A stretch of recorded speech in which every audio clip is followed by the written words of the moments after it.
my illness. I want them to be proud of me and realise how hard I fought to stay around for them. You've rewritten the medical books. I guess it throws a chunk of fear all over you, right? Yeah. I'm Michael Douglas, and I've been working with women and their hair for over 35 years. I know just how important hair is to you and how it makes you feel about yourself.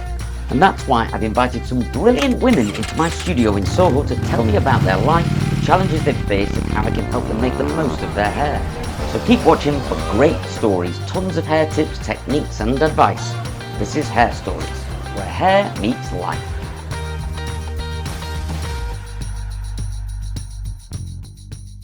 I'm Helen. I live in Essex. I'm originally from the Wirral. I'm a mum of two. I've got a 13-year-old and a 10-year-old. I work full-time at MasterCard, doing the juggle of working, being a mum, trying to do everything. The proudest achievement has been my cancer journey. A bomb goes off in your life and you still got to be a mum. I think that's why this project did spark an interest in me, because it's part of my recovery, is just addressing things about me that maybe I don't like so much. Today I wanted to get some expert advice about my hair and what suits me, what would be a nice cut. Previous hairstyles, well, not much of a deviation from this. How do I reinvigorate the style that I've had for some time and just put myself out there a little bit, out of my comfort zone, do something a little bit different.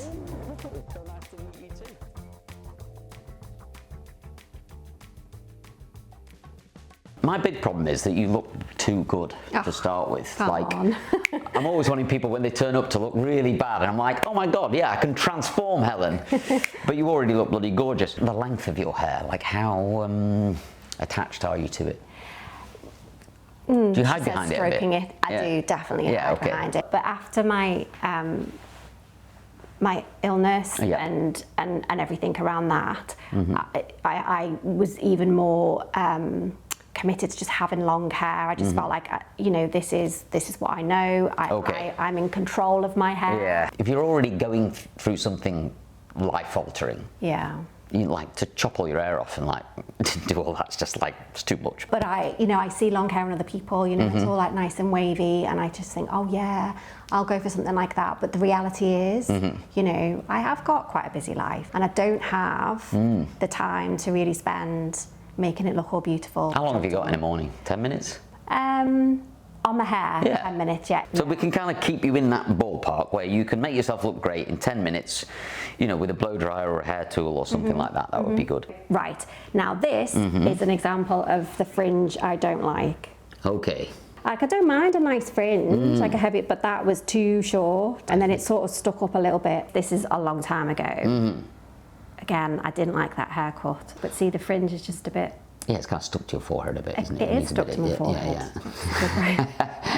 That's my girlfriend that just brought a picture up. Yeah, she's gorgeous, isn't she? Yeah. The length's super nice, you know. I like that length. Yes, well, that was probably the length I was talking about. Okay, okay. Oh my God, I think we're in agreement. Play Nora. Yes. I don't want anything over conditioning.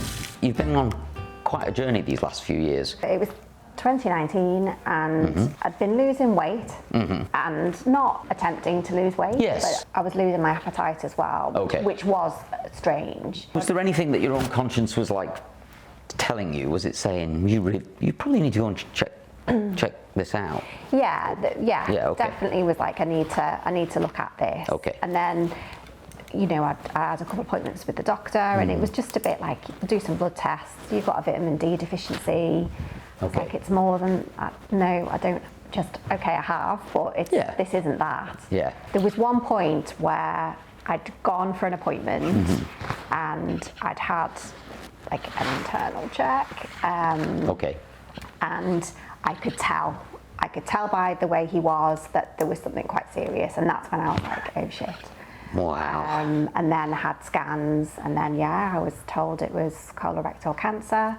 Initially told it was stage 3, then went back to have an appointment just to talk about treatment options, and that's when they literally sat me down and said, it is stage 4. I'm telling you this, and it's like I'm telling a story about somebody else. Really? It's so weird. They were like, this isn't going to go away. You're never going to have a clear scan. This is now just about how we can prolong.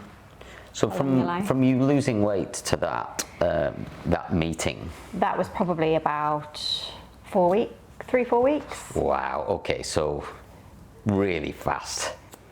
So in that first meeting, what was the prognosis there? So it was 18 to 24 months is what they'd said. Okay. And it would be sort of palliative care, just to prolong my life. Your life, yeah. Very clear that it was incurable. So I was referred to a different oncologist who actually was like, no, let's really try some aggressive treatment. Okay. And he advocated very strongly within his consultant community to give me treatment, which everybody thought, no, the treatment will actually finish her off. Do you in, yeah. It was extensive radiotherapy. You were 42 at this point, is that right? Yeah. Yeah, and I didn't tell the kids. I couldn't cope with that conversation. Yes. Probably Ethan could have understood it. He's my eldest. Okay. But I just didn't want to put it on them. I didn't want them to have that worry. It's a heavy thing to carry, isn't it, as a young person? Yeah. Yeah, but I almost made a rod from my own back, because then we had to hide. We had to hide it. Okay. And that became a problem in itself. But then, you know, it just got more hopeful as the treatment progressed, and I had scans to check on the progress. Yeah. And I remember going for one, and he was like, its tumours have shrunk by 75%, and he's like, we don't see this kind of reaction, this kind of response. So the chemo was never going to cure it. That was always just going to reduce it. And then it was the radio is the key, and the radio was what then zapped a lot. But it was. And that's quite damaging, though, radiotherapy. I'm right in thinking that essentially it burns the cancer, but it also burns other healthy tissue at the same time. Yeah, I had third-degree burns in my nether regions. Wow, and I had to really? Morphine and all sorts. Yeah. But it got my bone marrow as well, so that my body was just very depleted. I had to have platelet transfusions, blood transfusions. Wow, okay, yeah. All sorts of stuff. Do you know, I think I learned how resilient I am. It's funny, isn't it? I think human beings can't really comprehend what they're capable of withstanding, you know? Yeah, and I've never been the most confident of people, really. But my God, the way I got through that back, and what I tolerated. But I think the biggest issue I had was I felt very alone, because of my age. None of my friends had gone through any of this. And then my friend bought me, you know, Bowelbabe, Deborah James. Yes, of course, yeah. Bought me her book that she wrote after she had her diagnosis with treatment, and I felt I could relate to somebody then, somebody who was a mum. Yeah. And that was like, right, okay, I can do this. I read her book, I thought I can do it. That was a turning point for me, because I just felt like somebody who is in a similar situation to me, who was young, who had kids, had a good job.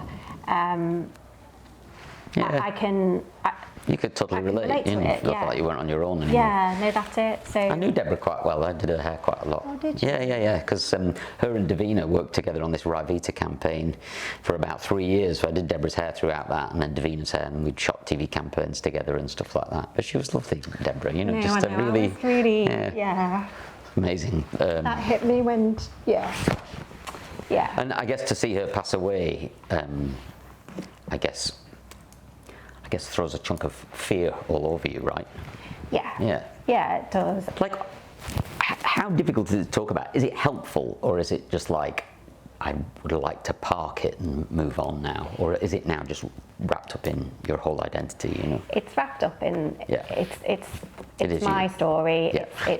It's defined who I am now. I know I'm different. I mean, you're a miracle, right?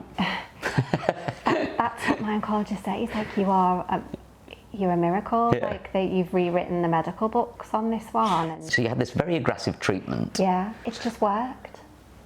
But the odds were that it wasn't going to work. No, it was a 2% chance of it working. Wow, God, that is unbelievable. I know, it's like, it doesn't even feel real. It's so bonkers. My treatment finished towards the end of the July, and then in early September, I had the PET scan, and that's when it was like, there's nothing there. It's a weird one, because it's obviously everything you want to hear, the fact that it's, you know, either reducing or it's gone, but you don't necessarily feel like jumping up and down and celebrating. Yes. Because you've been so conditioned throughout the process with being told it's not going to go. So you're kind of like, oh, okay. Yeah. So I'll be 5 years this year. Wow, okay. When I do tell the kids, and I will, because I think it's important they know, because it will explain a lot. And I think the gift then will be them seeing what I have overcome. Yeah. And I want them to be proud of me. Yeah. And realise how hard I fought to stay around for them. I want them to look up to me. Yeah. You know? How did your hair suffer throughout all of this? It must have been a nightmare. Yeah, that was difficult. It's your identity, isn't it? Slowly, I sort of started getting a bit healthier. I put weight on. I was able to eat. So I just started physically and mentally getting stronger, and start to see that in how your skin looks, how your hair looks. Yeah. Now, how conscious are you of, the recession bit here and here? Quite conscious. Quite conscious. Okay. Yeah. So I feel like we should just take a tiny bit more hair from back here into your fringe, and I'll just thicken it up a bit. So it's a bit more like one of the photos you showed us earlier, because it's nice when it sweeps across, I think, your face like that, as we know. But I think it's also nice, you showed me a little picture where the fringe is in the middle and it just opens up as I always call it a little kind of triangle here, which I also really like. So we can do a fringe where you can have the choice to do either of those things. I've always wanted to have lovely hair, and all the things I've explained about what I've been through, I know has impacted how I look and how I feel about how I look. So doing this at this stage where I'm, it's 5 years since my diagnosis, it feels like it's come at the right time. Okay. Because I feel I've been in a rut. I think I just let my hair grow and grow and grow, and I feel I want to come out of that now. Right, let's get rid of this so we can see you a bit better. Okay, so I think we're pretty much good with the haircut. The length is nice. I can always cut it shorter, but I think it's a good length this, and once we put some waves in it and that, I reckon it's going to bump up a bit as well. How does it feel to you? Lighter. Yep. Feels a bit swishier already. Oh, does it? Yeah, when you have that. Yes, I do. Newly cut, swished feeling. Yeah, good. And I'm definitely more aware of just the fullness around The my front. fringe and my face. Yeah. I think that extra bit of body in there is really good. The layers are really nice. I love these lighter bits in your hair. But we're going to use this. It's one of my favourite products. I've only really just stumbled across it over the last couple of months. It's called Colour Wow Dream Coat. And it's just a really good anti-humidity spray.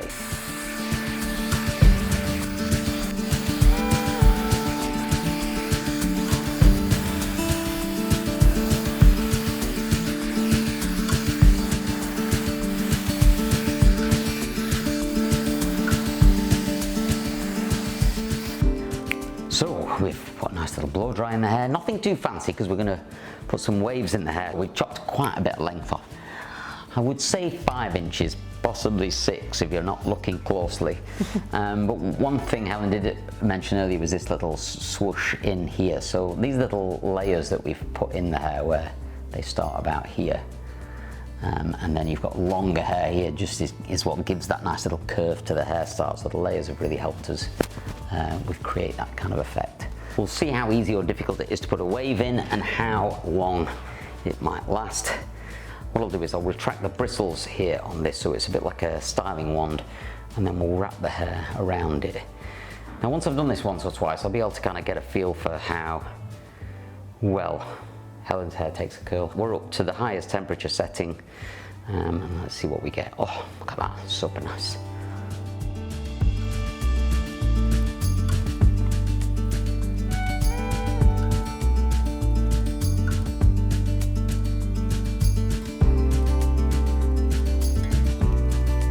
This one in front of the ear here, I would always kind of roll forwards, okay? So we've got these ones going backwards, this one coming forwards, like so. Oh wow.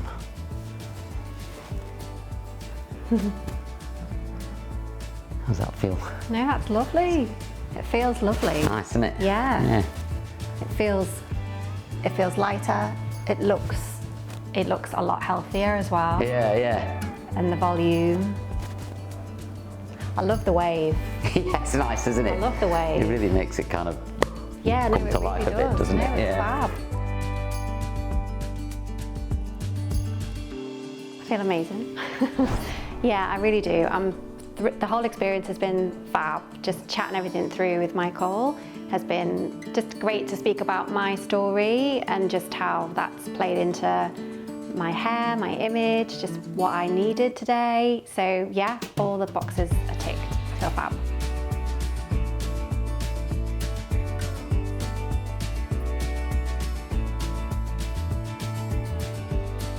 The hair specifically, great length, it feels great. I think it looks healthy, it feels healthy.